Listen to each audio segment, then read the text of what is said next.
प्यार अगर सच्चा हो ना, तो सच्चे प्यार में एक अलग ही ताकत होती है। एक ऐसी ताकत जो किसी से भी लड़ जाए, जिन्हें किसी का डर या किसी की परवाह नहीं हो। हमारे रीति रिवाज या हमारा समाज इन्हें इनका प्यार पाने से या प्यार करने से रोक नहीं सकते। ग्लैमर प्रेजेंट्स बिंदास, ये है आशिकी पावर्ड बाय NV1000, जहां पर हर हफ्ते हम आपके पास ऐसी कहानियां लेकर आते हैं जो ना सिर्फ अनयूजुअल होती हैं, बट उसके साथ साथ इंस्पिरेशनल भी हैं, जिन्हें एज आई सेड कि हमारे जमाने और हमारे रीति रिवाजों का डर नहीं हो। It's just out of this world. और आज की कहानी भी कुछ ऐसी है, पायल की कहानी, उसके प्यार को पाने की कहानी, उसकी जिद की कहानी।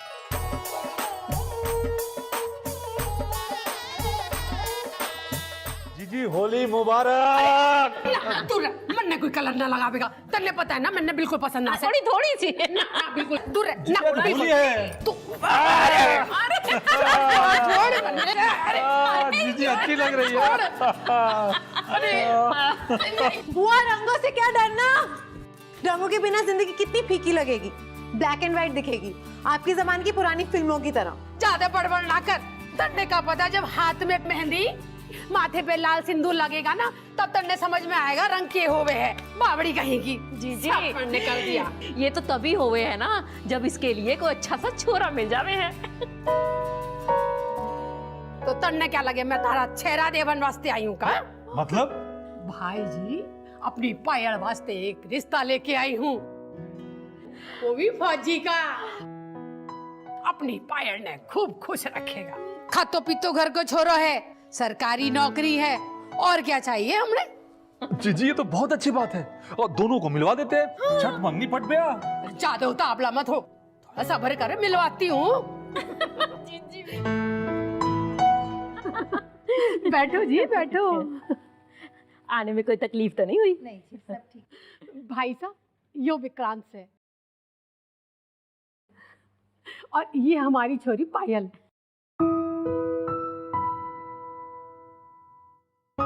पायल बेटा चाय दो।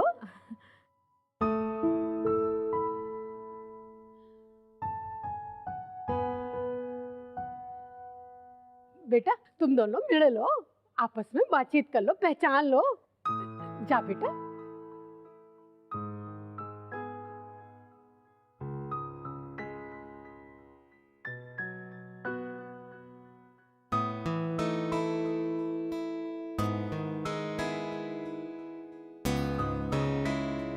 खाना बनाना आता है आपको?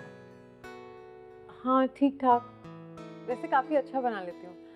मेरी बनाई हुई गट्टे की सब्जी के ना सब फैन है घर में। अच्छा, और घर के बाकी काम?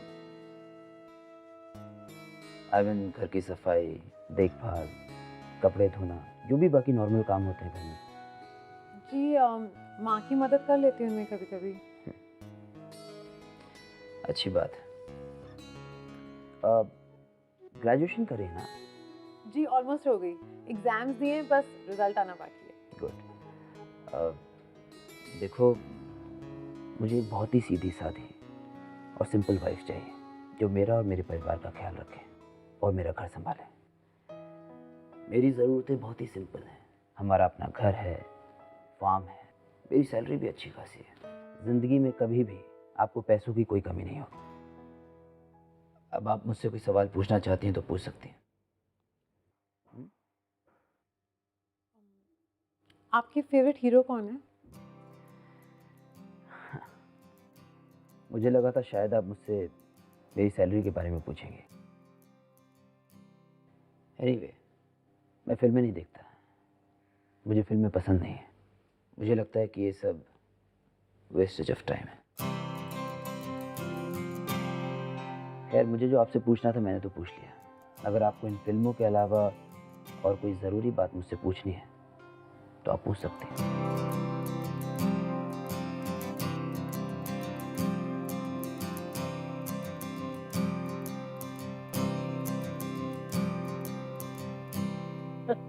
ले लो। अरे कांजी बड़े बहुत अच्छे बनाती है हमारी छोरी। पायल कांजी बड़े खिलाना, जा लेके आ रसोई से। खाना बहुत अच्छा बनाती है हमारी छोरी।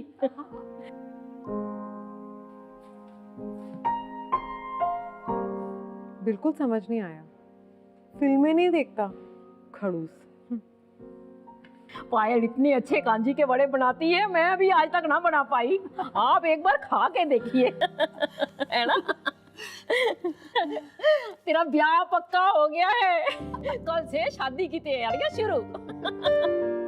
जीजी, 2 बड़े खिलाओ सबको। लो जी लो, आप भी ले। भाई साहब आप भी लीजिए। हाँ जी, जीजी उनको भी दो।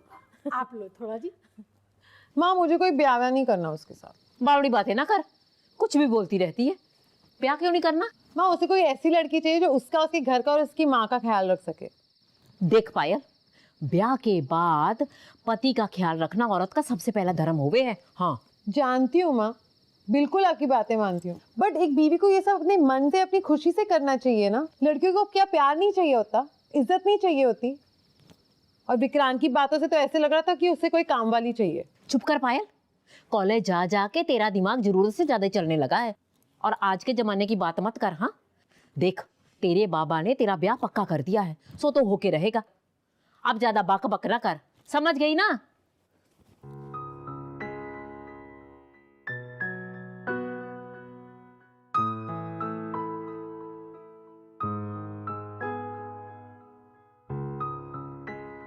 सब कुछ इतना जल्दी हो गया कि हमें एक दूसरे को जानने का मौका ही नहीं मिला। खैर, अब हमारी शादी हो चुकी है और हम पति पत्नी हैं। तो पत्नी होने के नाते ये तुम्हारा फर्ज बनता है कि तुम मेरा ख्याल रखो, मुझे खुश रखो।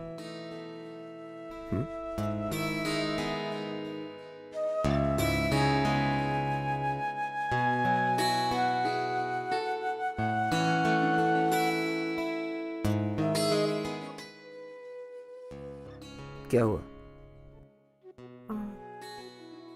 थोड़ा अजीब सा लग रहा है।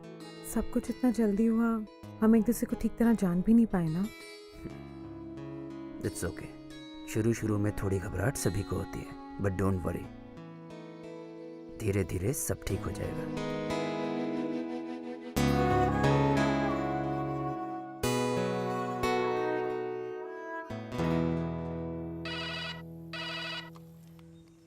Hello sir.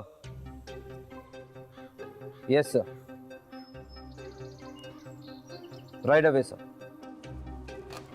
क्या हुआ विक्रांत? एक स्कूल पे टेररिस्ट ने अटैक कर दिया, इसलिए मेरी छुट्टियां कैंसिल कर दी गई। मुझे अभी इसी वक्त ड्यूटी पर रिपोर्ट करना होगा। भाई साहब ऐसे कैसे कर सकते हैं वो? इसकी तो अभी 4 दिन हुए शादी हुई है। अरे फौज की नौकरी ऐसे ही होवे, जब फर्ज बुलावे तो जानो ही पड़ा है। खाना खाओ। तू उदास ना हो बिन्नी, वो अपना काम करके जल्द से जल्द वापस आ जाएगा।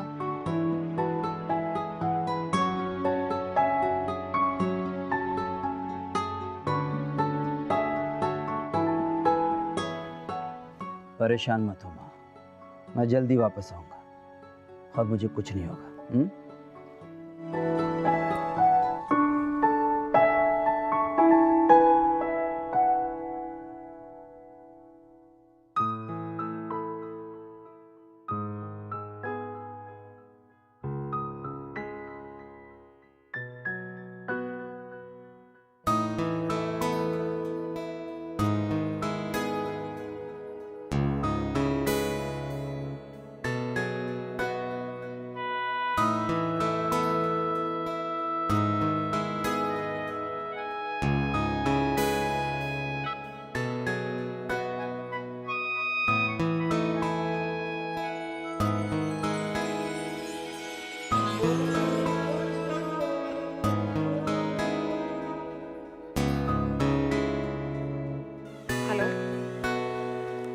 हेलो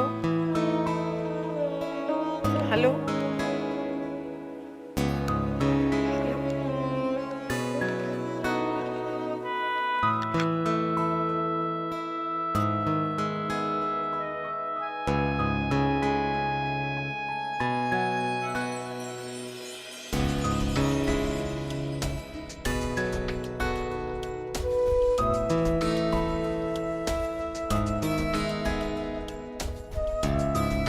विक्रांत की कोई खबर? नहीं भाई साहब, कोई खबर नहीं।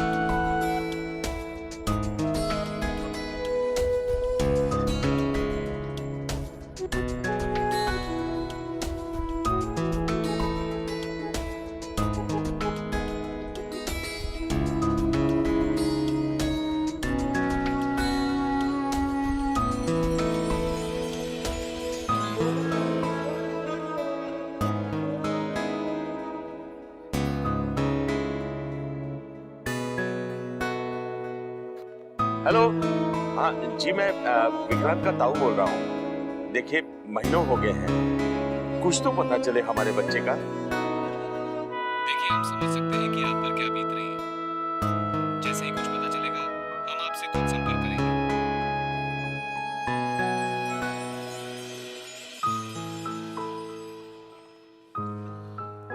बहुत दिनों से विक्रांत की कोई खोज खबर नहीं है। लगता है कुछ पूछताछ करनी पड़ेगी।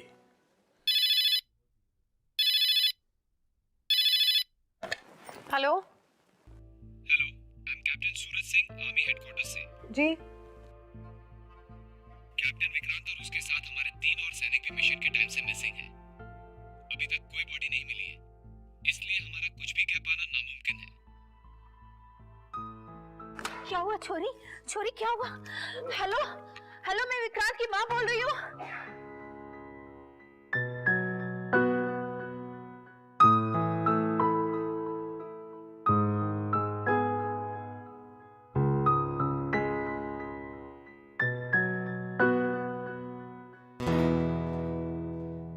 आंटी जी, मैं इंद्रजीत, विक्रांत का दोस्त।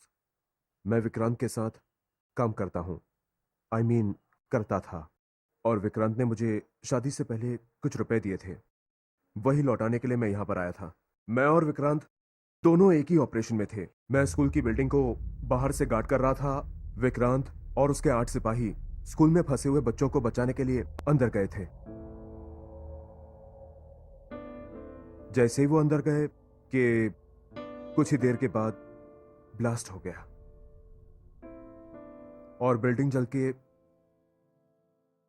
आंटी, आई नो ये मान लेना आपके लिए बहुत मुश्किल है, पर मैं यकीन के साथ इसलिए कह सकता हूं कि जब ब्लास्ट हुआ था उस वक्त मैं खुद था।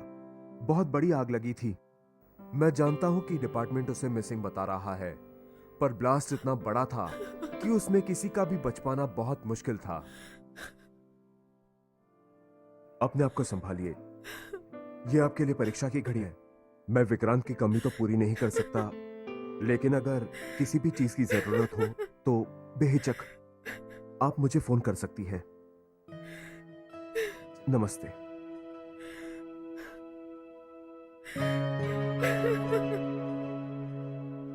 टेररिस्ट अटैक्स के बाद विक्रांत अचानक से गायब हो गया और इस बात का कोई सुराग नहीं मिला कि वो है कहां। और अथॉरिटीज के कंफर्मेशन ना देने के बावजूद सब लोगों ने ये मान लिया था कि विक्रांत अब इस दुनिया में नहीं है। अब आप सिर्फ ये सोचिए कि इस बात का पायल पे क्या असर हुआ होगा, क्योंकि उसकी शादीशुदा जिंदगी तो अभी शुरू भी नहीं हुई थी। वो अपनी शादीशुदा जिंदगी में पहला कदम रखने वाली थी कि उसे ये खबर मिली, और इस खबर ने उसे अंदर से पूरी तरह से तोड़ दिया था। She was completely shattered. She didn't know where to go and what to do.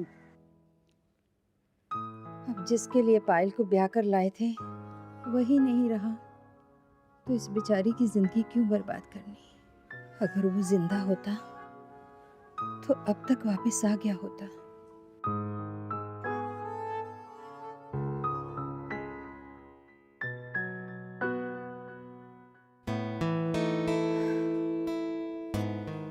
आप उसे अपने घर ले जाओ और फिर से ब्याह कर दो इसका।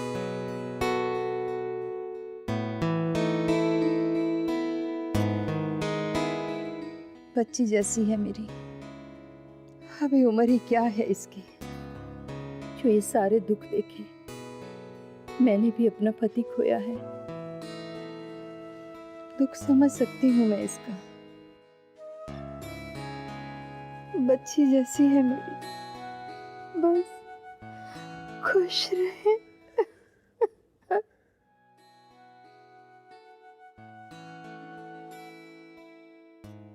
देख पायल बेटी, कुछ उसका पता नहीं चल रहा। पहाड़ जैसी जिंदगी है, कैसे जिएगी? पायल की माँ, जीजी कह रही थी कि इसका ब्याह करवा देते। ये कोई उम्र है इस तरह से गुमसुम रहने की?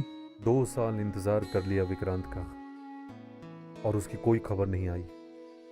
अब तो उसके घर वाले भी मान चुके हैं कि वो जिंदा नहीं है। पर क्या करे, कानूनी तौर पर 7 साल का इंतजार तो करना ही पड़े है। अभी अभी इसकी उम्र ही क्या हुई है? सोचो, 5 या 10 साल के बाद कोई रिश्ते भी नहीं मिलेंगे। जीजी ने कोई लड़का देखा? कल आ रहा है इसे देखने, बात कर।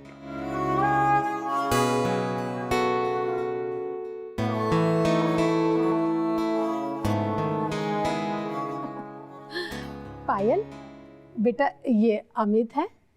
अमित बेटा, ये पायल। वो क्या है ना, पिछले बरस अमित की घरवाली डिलीवरी के समय चल बसी, तब से अकेला है बेचारा, पर अब ये ब्याह करना चाहता है। जी, मैं पायल से 2 मिनट अकेले में बात कर सकता हूँ? हाँ, क्यों नहीं बेटा। पायल, अंदर ले जाओ, जाओ।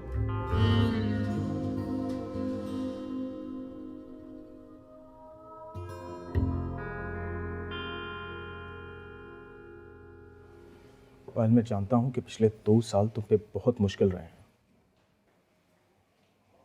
और इसीलिए ये जानना ज़रूरी है कि क्या तुम शादी अपनी मर्जी से कर रही हो या अपने घर वालों की? घर वालों के। मगर अगर उनको सही लगता है तो सही होगा। तुम्हें क्या लगता है पायल? मुझे अब और कुछ नहीं लगता। पायल, अगर तुम्हें इस रिश्ते से कुछ भी ऑब्जेक्शन है तो प्लीज अभी कह दो। मेरी शादी हो चुकी है, और ये जानने बावजूद अगर आप मुझसे शादी करना चाहते हैं तो मैं आपको थैंक यू के अलावा कुछ नहीं कह सकती। बिल्कुल नहीं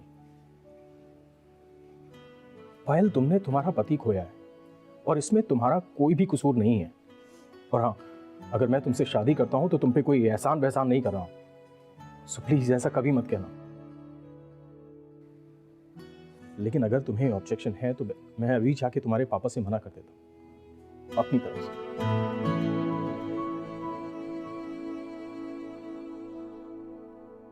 और इस तरह पायल की दूसरी शादी कर दी गई। ये सब देख के ऐसा लग रहा था जैसे पायल की खुद की किस्मत पे उसका कोई कंट्रोल ही नहीं है।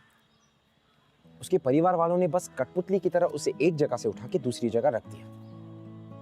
वो अपने पति के जाने के, उसके खोने के गम से अभी उभर भी नहीं पाई थी कि उसे किसी और के घर भेज दिया, किसी और की बीवी की हैसियत से।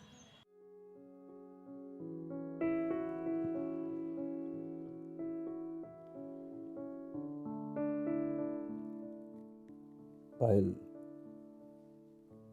मुझे लगता है कि मुझे तुम्हें थोड़ा वक्त देना चाहिए। तो जब तक कि हम एक दूसरे के साथ कंफर्टेबल नहीं हो जाते तो तब तक मैं अलग सोऊंगा।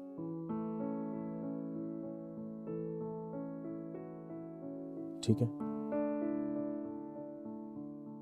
तो पत्नी होने के नाते ये तुम्हारा फर्ज बनता है कि तुम मेरा ख्याल रखो, मुझे खुश रखो।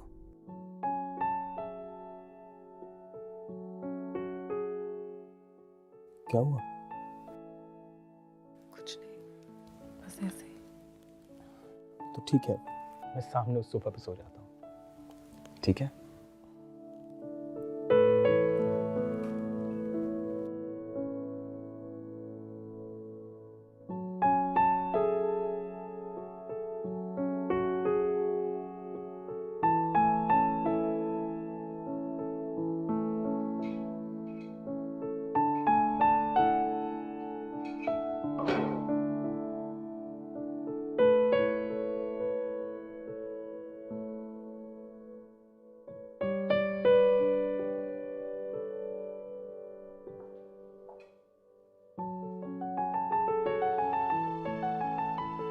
पायल, तुम खुश क्यों नहीं दिखाई देती मुझे?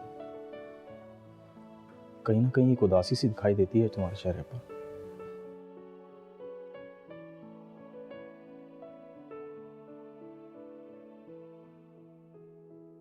क्योंकि मैं भूल गई हूँ अपनी मर्जी से जीना क्या होता है। आज तक मैंने सिर्फ वही किया जो मुझसे कहा गया था। अपने मन की कभी सुनी नहीं।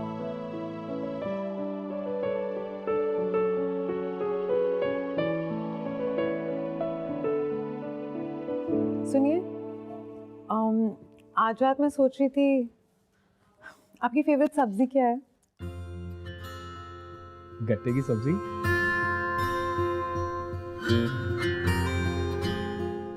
अरे वाह, गट्टे की सब्जी।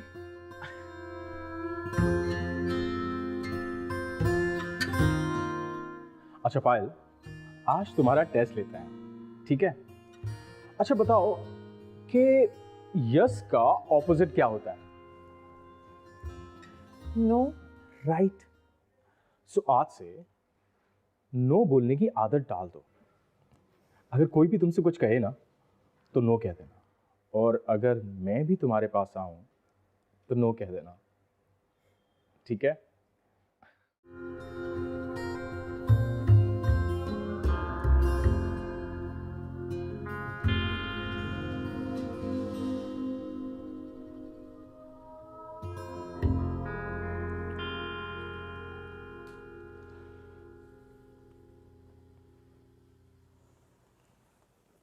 I'm sorry. अमित, आप चाहो तो यहीं सो सकते हो।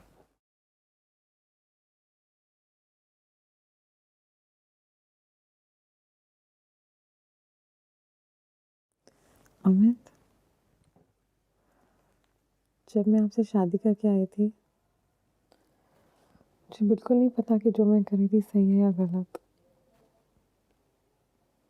पर आपके साथ कुछ दिन बिताने के बाद ऐसा लगा कि जो भी किया सही किया।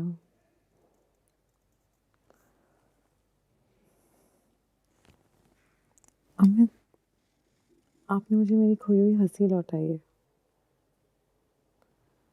पहले मैं सिर्फ सांसें ले रही थी, आपने मुझे फिर से जीना सिखाया।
माँ, विक्रांत, विक्रांत, विक्रांत मेरे बच्चे, तू जिंदा है विक्रांत, विक्रांत तू जिंदा है। तेरे बिना तो हम जीते जी मर गए थे। भाई साहब, हमारा विक्रांत जिंदा है। भाई साहब आइए। बेटा, ये तो बताओ तुम्हारे साथ हुआ क्या था? जिस स्कूल में बॉम्ब ब्लास्ट हुआ था ना, मैं वहीं था। बहुत ज़्यादा चोट लगी थी मुझे, और बहुत सारी गोलियां भी। वहाँ से तो किसी तरह मैं बचकर निकल गया, लेकिन पता नहीं कैसे मैं बॉर्डर के उस पार पहुँच गया। वहाँ गांव वालों ने मुझे एक हॉस्पिटल में एडमिट करा दिया, और एक एनजीओ ने मेरा इलाज करवाया। पूरे 2 साल 7 महीने कोमा में था। अब मत रो माँ, अब मैं वापस आ गया हूँ ना, वो भी सही सलामत। हाँ, हे भगवान, भरोसा नहीं हो रहा तुझे देखकर बेटा। देवी माँ का लाख लाख शुक्र है कि तू हमारे बीच में है बेटा। हमने तो पूरी उम्मीद छोड़ दी थी। बिल्कुल ठीक है आपका छोरा ताऊ जी, और वैसे भी मुझे कुछ नहीं होने वाला। ये तो बताइए कि पायल कहाँ है? मैं अंदर देखता हूँ। हाँ विक्रांत, बेटा पायल अब यहाँ नहीं है। हमने उसे उसके मायके भेज दिया था। तो कोई बात नहीं माँ, अब मैं वापस आ गया हूँ ना, चलिए उसे वापस लेकर आते हैं। अब बहुत देर हो चुकी है बेटा, पायल का दूसरा ब्याह हो चुका है। What? ये क्या कह रही हैं आप? हाँ बेटा, ये नहीं हो सकता। यही सच है। पायल मेरी पत्नी है, सिर्फ मेरी। पायल, दूसरी शादी? नहीं।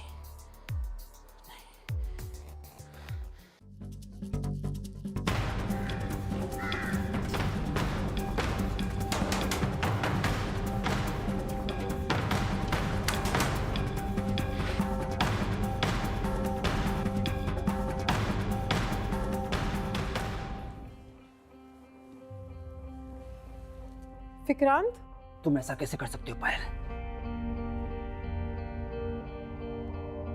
विक्रांत, आपको गए तो 2.5 साल हो गए। हमने बहुत कोशिश की आपको ढूंढने की, बहुत फोन किए, बहुत पता लगाया, मगर आपका कोई पता नहीं चला। आप थे कहाँ? हमको लगा कि आप इस दुनिया में नहीं रहे। तो तुमने दूसरी शादी कर ली? तुम अब भी मेरी पत्नी हो, चलो मेरे साथ।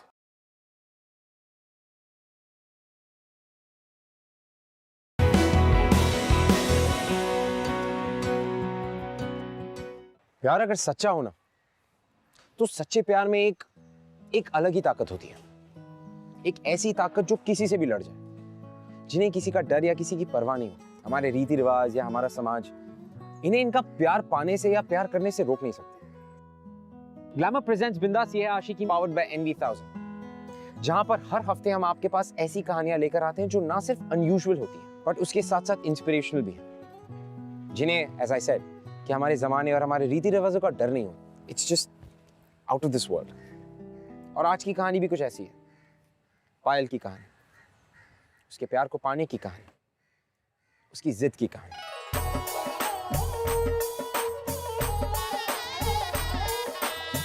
जी होली मुबारक। तू मन्ने कोई कलर ना लगावेगा, तन्ने पता है ना, मैंने बिल्कुल पसंद ना। थोड़ी थोड़ी सी ना बिल्कुल दूर ना। होली है। तू जी अच्छी लग रही है। विक्रांत बेटा, अब भूल जा उसे। पूरे रीति रिवाज के साथ उसका दूसरा ब्याह हुआ है और वो किसी और की अमानत हो चुकी है। माँ बस बंद करो ये बातें। पूरे रीति रिवाज के साथ हमारी शादी भी हुई थी। अगर वो हमारी शादी भुला सकती है तो उसे ये शादी भी भुलानी होगी। पायल पर हक है मेरा, मेरी पत्नी है वो, और मैं ही उसका पति हूं। ऐसे कैसे कोई और उस पर अपना हक जता सकता है? ताऊ जी, कल मैं और आप पुलिस वालों को लेकर उनके घर जाएंगे और पायल को अपने साथ लेकर आएंगे, यहाँ इस घर में। ठीक है, शांत हो जा, शांत। मैं कुछ करता हूं। देखिए भाई साहब, आपने जो कुछ भी किया गलत किया। विक्रांत वापस आ चुका है, इसलिए पायल बिटिया को हमें वापस सौंप दीजिए। बात खत्म। देखिए भाई साहब, जो भी हुआ है गलतफहमी थी, मैं मानता हूं, लेकिन अब ये कैसे मुमकिन है? और ये आप क्या कह रहे हैं कि पायल बिटिया को वापस कर दीजिए? अरे उसकी शादी हो चुकी है, और ये सिर्फ मेरे अकेले का फैसला नहीं है, विक्रांत की मां की भी रजामंदी थी। पर यह गलत है, कानूनी जुर्म है। विक्रांत के जिंदा होने के बावजूद भी पायल ने दूसरी शादी की है। देखिए भाई साहब, पहले ही पायल बहुत बड़े सदमे से गुजर चुकी है। अब बहुत महीनों के बाद मैंने उसकी चेहरे पर खुशी देखी है। आप उसकी खुशी मत छीनिए। सालों के बाद मैंने उसे हंसते हुए देखा है। उसकी खुशी मत छीनिए। आपकी बच्ची हमारी भी कुछ है, इसलिए प्यार से कह रहे हैं कि पायल बिटिया को हमें वापस सौंप दीजिए, वरना यह मामला कोर्ट कचहरी और पुलिस स्टेशन में तय होगा।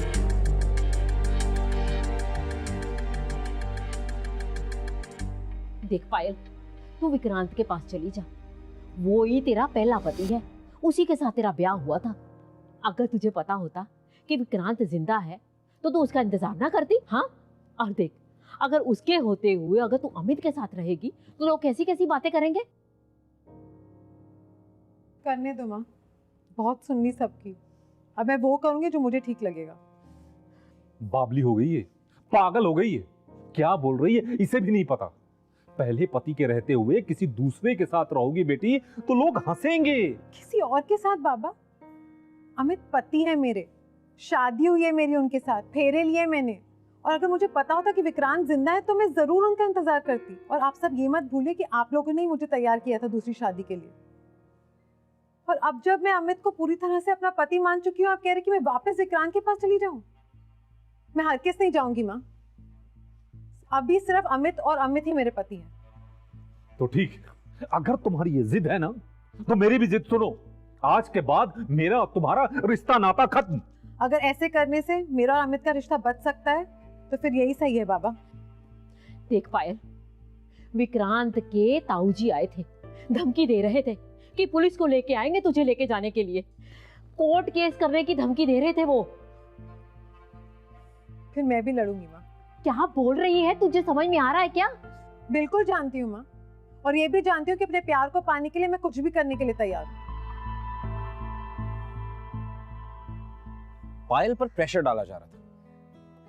उसके पेरेंट्स उसे अमित को छोड़ने के लिए कह रहे थे, वो भी तब जब पायल को अमित से प्यार हो चुका था। और पायल ने ये रियलाइज कर लिया था कि अमित इज द वन जिसके साथ उसे अपनी पूरी जिंदगी बितानी है। उसकी प्रॉब्लम्स तब बढ़ गई जब दूसरी तरफ विक्रांत ने कोर्ट केस फाइल किया। But no, Payal decided she is going to fight and she did. उसने वो किया जो किसी ने सोचा भी नहीं। She filed a divorce.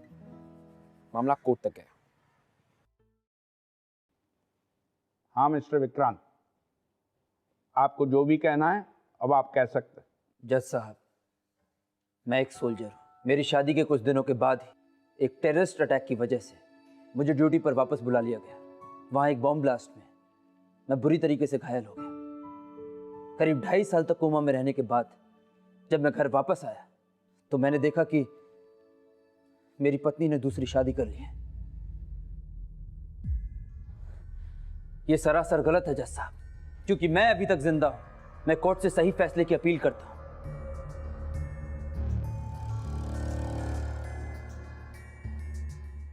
और मैं अपनी पत्नी को वापस पाना चाहता हूं।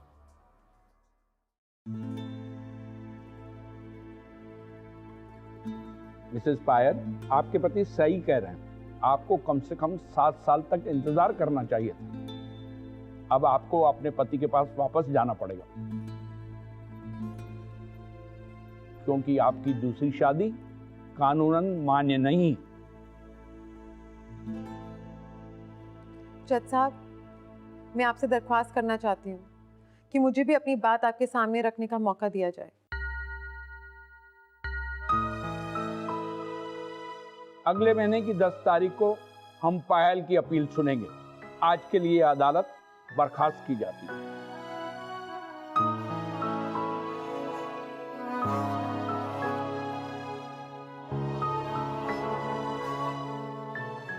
अमित, पायल को भेज दे बेटा उसके पहले पति के पास। देखो, ये कानूनन भी तो गलत ही है ना। ऐसी गलती मत कर बेटा। मुझे कभी नहीं लगा था ये शादी ऐसी मुसीबत बन जाएगी।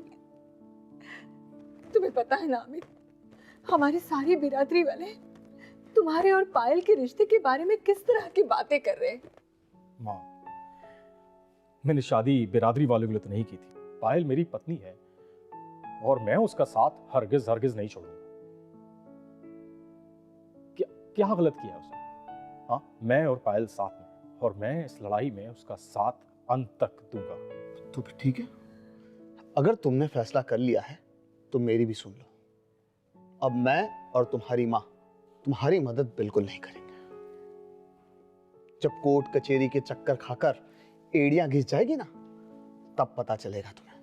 याद रखो अमित, इस लड़ाई में हम लोग तुम्हारे साथ नहीं, तुम बिल्कुल अकेले।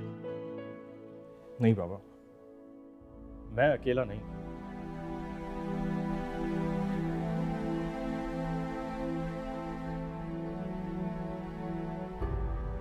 मैं पायल के साथ हूं और हमेशा रहूंगा। नाक कटा दी है तूने पूरे खानदान की। मैंने जिंदगी में भी नहीं सोचा था कि कोर्ट कचहरी का चक्कर भी लगाना पड़ेगा।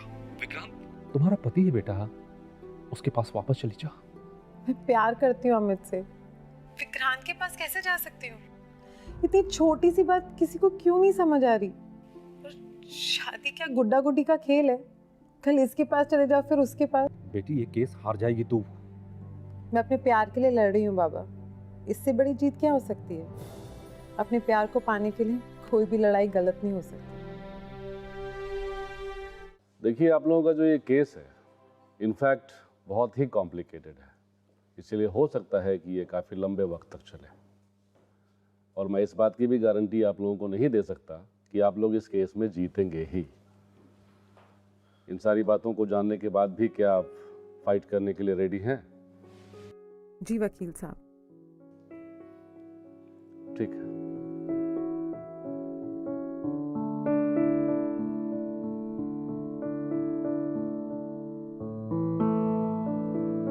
हाँ तो मिस पायल, आपको जो भी कहना है आप अदालत से कह सकती। जज साहब, मैं जिस जिंदगी के मुकाम पे खड़ी हूँ उसकी जिम्मेदार दूसरे लोग हैं। सारी उम्र मैंने वो ही किया जो मुझे कहा गया। विक्रांत से शादी मैं बिल्कुल नहीं करना चाहती थी। मैं जानती थी कि उनका नजरिया और उनकी सोच मुझसे बहुत अलग है, लेकिन फिर भी मैंने इनसे शादी की सिर्फ अपने परिवार की खुशियों के लिए। और जब मुझे पता चला कि विक्रांत अब इस दुनिया में नहीं रहे तो मेरे घर वालों ने मेरी दूसरी शादी अमित से करवा दी। और फिर जब विक्रांत वापस आ गए मुझे कहा कि मैं वापस उनके पास चली जाऊं।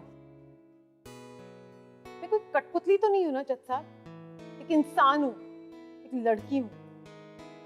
और ये लड़की अपना जीवन खुद जीती, ये हक है मेरा।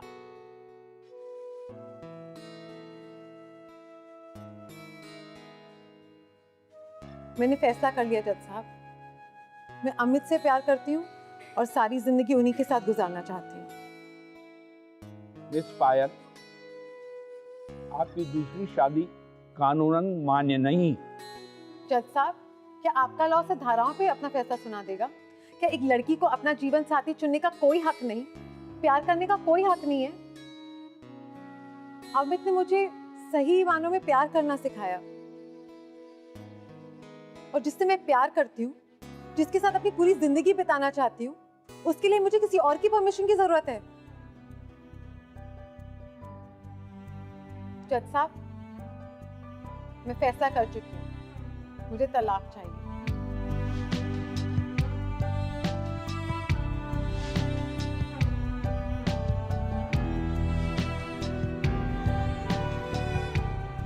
पायल और विक्रांत का साथ में होना इस बात पर भी निर्भर करता है कि क्या आगे वो जिंदगी में खुश रह सकेंगे। इसलिए अदालत किसी भी जल्दबाजी में अपना फैसला नहीं सुनाना चाहती और ये अदालत विक्रांत को एक और मौका देना चाहती है। इसलिए यह अदालत अगले महीने की 21 तारीख तक बर्खास्त की जाती है। सर फिरे ये आशिकी मदमस्त भी ये आशिकी।